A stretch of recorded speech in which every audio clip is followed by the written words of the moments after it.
C'est important parce que bon, on fait partie quand même du sérail, puis il faut être au courant quand même de tout ce qui se passe, d'une part. Et puis il y a toujours des idées à remonter ou à faire valoir. Et donc je trouve que c'est la moindre des choses qu'on s'implique. Je trouve que c'est sérieux de s'impliquer quand même par rapport à notre métier, quoi.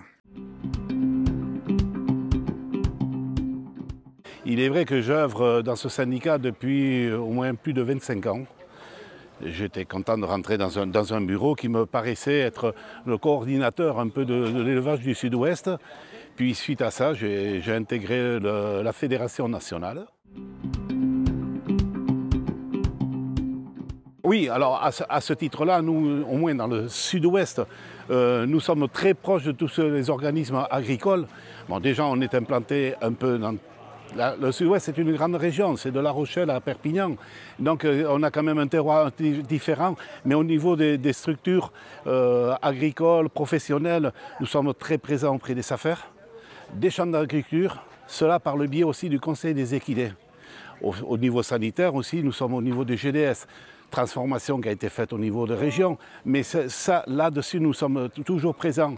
Et nous accompagnons nos éleveurs, les éleveurs qui ont des dossiers éventuellement, mais à ce titre-là, qu'ils sachent que nous sommes présents à tous les niveaux.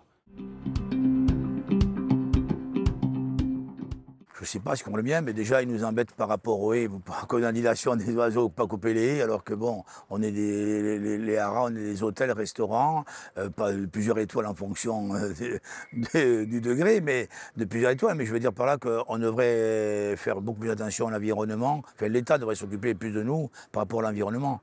Parce que je trouve qu'au niveau, on n'est pas que les simples agriculteurs, quoi. C'est vrai qu'au niveau, quand même, entretien des paddocks, broyer, tu vois, c'est pas, tu supportes pas, moi je supporte pas d'avoir des paddocks très sales, dont les haies, les clôtures et tout. Déjà au niveau du look, je trouve qu'au niveau du paysage, on fait partie quand même des gens qui s'investissent un petit peu pour améliorer le look.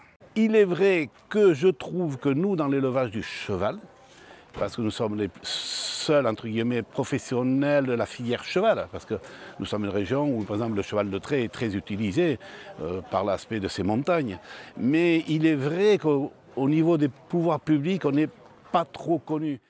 Le problème, je ne sais pas si on n'est pas assez reconnu, mais on est surtout victime de trop de contraintes de plus en plus bureaucratiques. Et on est victime de ça, souvent qui va à l'encontre de l'environnement, proprement dit. Il faut leur faire revoir, surtout, je crois qu'il faut leur faire revoir. On fait des films d'ailleurs là-dessus et tout, et je crois que petit à petit, le grand public comprendra qu'on n'est pas là pour détruire la nature, et plutôt pour l'améliorer, quoi. On va tout faire pour essayer de relancer, d'amener la continuité dans l'élevage. Aujourd'hui, pas mal d'éleveurs de chez nous font partie de sociétés de course. Moi-même, je fais partie de la Teste et de Pau. Pour intégrer, nous sommes là dans les prochaines élections pour continuer ce que nous avons commencé au premier mandat, à savoir auprès de la Fédération des courses, d'être présents, de pouvoir aller voir les problèmes que l'on rencontre auprès des sociétés et ce que nous pouvons apporter et avoir beaucoup plus de réflexion avec tous les professionnels, que ce soit les jockeys, que ce soit les entraîneurs, que ce soit les propriétaires. Ouais, je crois que ça c'est bénéfique. Je crois que c'est bénéfique faire venir les pouvoirs publics dans des lieux comme les haras. L'élevage c'est extensif, donc il nous faut de la surface, protéger au maximum nos sols et nos terres, quoi.